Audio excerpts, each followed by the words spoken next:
Hi, my name is Helen Barrett. I'm a water resource modeller working at the UK Centre for Ecology and Hydrology, and I lead the data-driven modelling task within the Stars for Water project. Stars for Water stands for Supporting Stakeholders for Adaptive, Resilient and Sustainable Water Management, a project co-funded by the European Horizon Europe programme.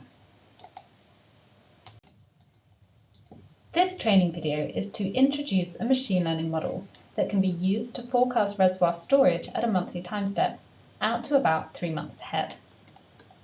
Our first aim is for the audience to understand both why we're interested in forecasting reservoir storage and why we've chosen to use a machine learning method for this task. Our second aim is to present the chosen model, an ensemble tree type model, and give a basic overview of how these types of model work. Finally, we will explore the outputs of this model for a case study reservoir. In Stars for Water, we are interested in developing new data-driven models for water resource management. And as part of that, we've created this model to forecast reservoir stores. Reservoirs are a key surface water source. They can be used to meet municipal or irrigation demand, but also for hydropower, flood management, and to support environmental flows. The importance of reservoir management is likely to increase with changing rainfall patterns under climate change. More intense rainfall and longer dry periods will place more pressure on these water stores. Having an accurate forecast of reservoir storage will help with decision making for water companies, allowing them to perhaps adjust their water source profile. Will also help water users, giving advance warning of potential water use restrictions. This task is well suited to data-driven modelling, since it is often difficult to access information on reservoir management rules, which limits the use of process models. Admittedly, it can also be difficult to access historical data on reservoir storage, which is required for data-driven modelling. But our focus is on seasonal forecasts at a monthly time step, which has made it a bit easier to source sufficient data. We've chosen to use an ensemble tree type method for this task for several reasons. They're relatively simple and interpretable, and it's always nice to avoid a black box where possible. They're also fast and can be trained on smaller data sets. We've chosen to create a multi-reservoir model rather than individual models for each reservoir, which means we've combined all of the time series reservoir data into one training set, along with static characteristics. This means that the model has a higher data requirements, but it's generally more accurate when predicting extremes compared to a single reservoir model. So what is a tree model? Tree models are a type of supervised machine learning model. All supervised machine learning models work by using a set of training data to learn a relationship between the input or explanatory variables and the output or target variable. The model then uses this learnt relationship to predict outside of the training data. Tree models work by splitting the training data into leaves with similar target values, based on the values of the explanatory variables. To make a prediction on a new set of explanatory variables, you simply follow the path through the decision tree until you reach the leaf node, which gives you the prediction for your target. This is a simple example for visualization. Any useful tree model will be more complex. This visualization shows us what explanatory variable the model is being split on.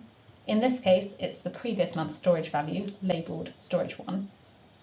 It also shows how many data points fall into each leaf, what the predicted value is, and what the error is on that value.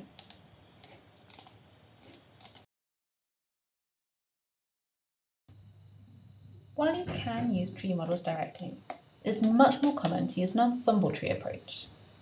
These models are made up of multiple tree models, with each tree built in a different way, usually with a different subset of explanatory variables. And then each tree's prediction is aggregated to give a final prediction. This makes the model much more robust and less prone to overfitting. There are lots of different ensemble tree models, and in this case we use an extremely randomized trees model, commonly called an extra trees model.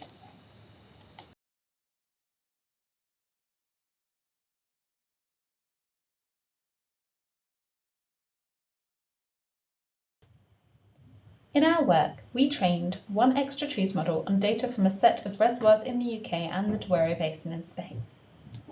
we use monthly time series of reservoir storage and rainfall and temperature over the catchment area, along with static reservoir and catchment characteristics gathered from global datasets.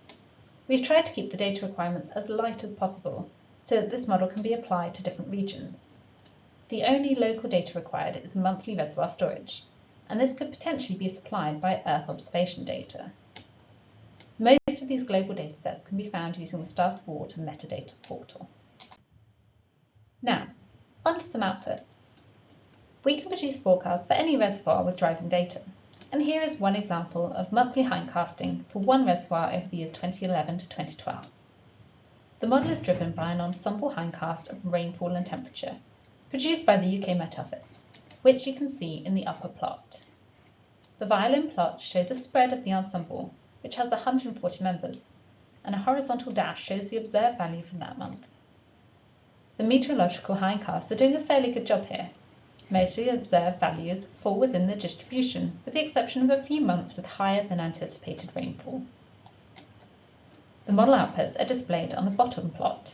The violin plots show the ensemble of reservoir storage predictions. Since there are 140 ensemble members in the meteorological hindcast, the model has been run 140 times to produce 140 storage forecasts. Again, the dash shows the observed value of reservoir storage. I've plotted this against a background of percentiles of the historical storage distribution, so that you can see what the normal range is for the reservoir storage for each month. The percentiles produce 5 categories as shown in the legend: low, below normal, normal, above normal, and high. The model is performing reasonably well for this reservoir. Although the observed value does not always fall within the predicted distribution, it is quite close. The reservoir is quite small and the storage seems sensitive to the rainfall, both in the model and in the observations.